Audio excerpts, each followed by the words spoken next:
Hi, I am Shivani Agrawal and you are watching my YouTube expression students club. सामान्य जागरूकता में बहुत सारे प्रश्न आपके रीजनिंग के आते हैं। आइए, मैं उन पिछले साल के कुछ प्रश्न पत्र हैं, उन्हीं में से मैंने रीजनिंग के क्वेश्चंस को चुना है और बहुत अच्छे से इनका सॉल्यूशन देने की कोशिश की है।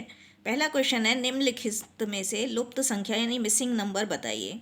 6, 11, 18, 27, 38, फिर 66। अब देखिए इसमें है क्या।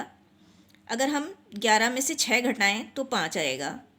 फिर अगर हम 18 में से 11 घटाएंगे तो हमारे पास 7 आएगा, यानी 5 के बाद एक नंबर छोड़कर 7। फिर हम 27 में से 18 घटाएंगे तो एक नंबर छोड़कर 9 आएगा।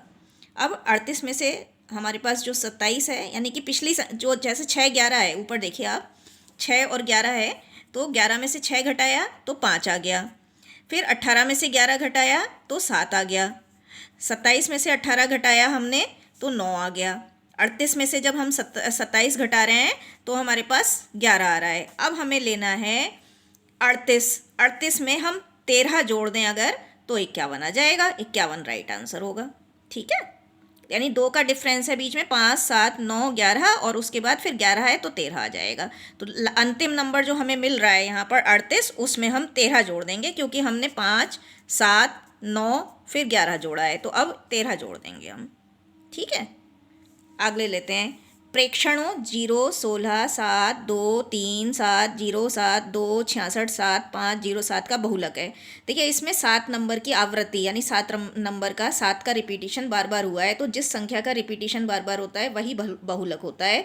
7 की संख्या सबसे ज़्यादा बार आई है, 1 बार, 2 बार, 3 बार, है ना, 4 बार और 5 बार। तो 5 बार आई है, इसलिए 7 है जो वो आपका बहुलक है। बहुत आसान है ना, आपको समझ में आ जाएगा। अगला चलते हैं, तीसरा चलते हैं। यदि एक निश्चित कूट में पेन PAN पेन को 31, PAR को 35 लिखते हैं, तो इसी कोड में कूट में पैट को कैसे लिखेंगे। अब देखिए इन्होंने कहा है पेन को हम 31 लिखते हैं, तो जो और पार को PAR को 35 लिखते हैं। तो अगर हम देखें तो P और P का तो इन्होंने कोड जो लिया है वो 3 लिया है, यानी P का जो कोड लिया है इन्होंने वो 3 लिया है। अब जो है AN बचा पीछे का, तो AN का इन्होंने 1 लिया है और AR का इन्होंने लिया है 5। अब कैसे लिया है, N के बाद देखिए अगर काउंट करिए NOPQR, N को नंबर 1 मान लो, है ना, तो 1, 2, 3, 4, 5 हो गया, तो उन्होंने 35 लिख दिया। अब फिर ये AT का मांग रहे हैं, तो R के बाद आगे बढ़ेंगे, S 6 नंबर का, T 7 नंबर का, तो 37 हो जाएगा। फिर से समझ लीजिए, पेन और पार, P को तो इन्होंने एक कॉमन लिया है 3 नंबर, और अब आता है AN और AR, तो AN को मान लेते हैं हम, क्योंकि PN को इन्होंने 31 माना है, तो AN को हमें 0, 1 मानना पड़ेगा। अब आया AR, तो उसको 5 कैसे दिया है, उसका लॉजिक ये है कि N के बाद N का नंबर 1 दिया, फिर O, फिर P, फिर Q, फिर R, तो 2, 3, 4, 5 हो गया, तो AR का 5 हो गया। तो AT का क्या होगा, ST, T का 7 हो जाएगा और P का 3 है ही, तो 37 हो जाएगा। किसी कोड में यदि 41 में से 32 को 55, 42 में से 34 को 76, 53 में से 13 को 48 लिखते हैं, तो 33 में से 22 को क्या लिखेंगे। देखिए अब इसमें क्या है, 41 में से 32, तो इसमें देखो 41 यानी 4 + 1 5 हो गया, 3 + 2 5 हो गया, तो ये जो नीचे वाला 5 है, 5 और 5 55 हो गया। ठीक है, अगला है 42 - 34, तो 4 + 2 6 हो गया और 3 + 4 7 हो गया, तो जो नीचे वाला 7 है, 7 और 6 76 हो गया। 53 - 13, 53 में 5 + 3 8 हो गया, 1 + 3 4 हो गया, तो जो नीचे वाला 4 है और 8, 4 8 48 हो गया। अब 33 - 32, तो 3 + 3 6 हो गया, 2 + 2 4 हो गया, तो नीचे वाला 4 ले लेंगे और 6 ले लेंगे, तो 46 आंसर हो जाएगा। अच्छा है ना, आसान। आगे चलते हैं। अधोलिखित यानी निम्नलिखित संख्या में से सीरीज में से अगली संख्या कौन सी होगी।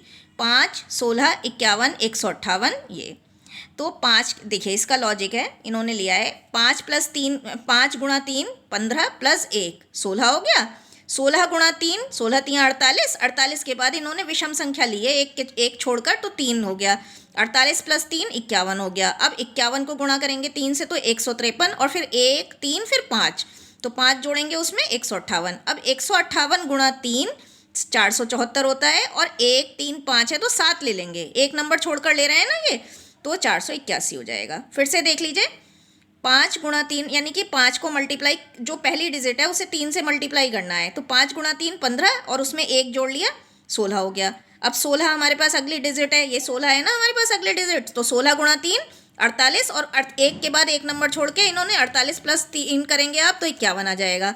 51 है अगली डिजिट, 51 गुणा 3 करेंगे 153 और हम एक एक डिजिट छोड़कर प्लस कर रहे हैं तो 1 3 फिर 5 आ जाएगा, तो 158।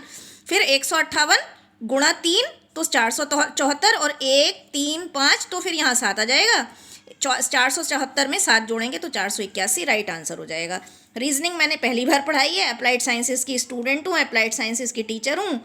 रीजनिंग तो मेरा सब्जेक्ट है ही नहीं बिल्कुल कहीं से कहीं तक। अगर आपको वीडियो अच्छी लगी हो तो मुझे ज़रूर एनकरेज करिएगा, लाइक करिएगा ढेर सारे और शेयर करिएगा। इससे ज़्यादा मुझे क्या चाहिए, आपका प्यार चाहिए। और सारे क्वेश्चन आप भेज सकते हैं, मेरा नंबर 9149227725 है। All the best, take care, happy learning, bye bye.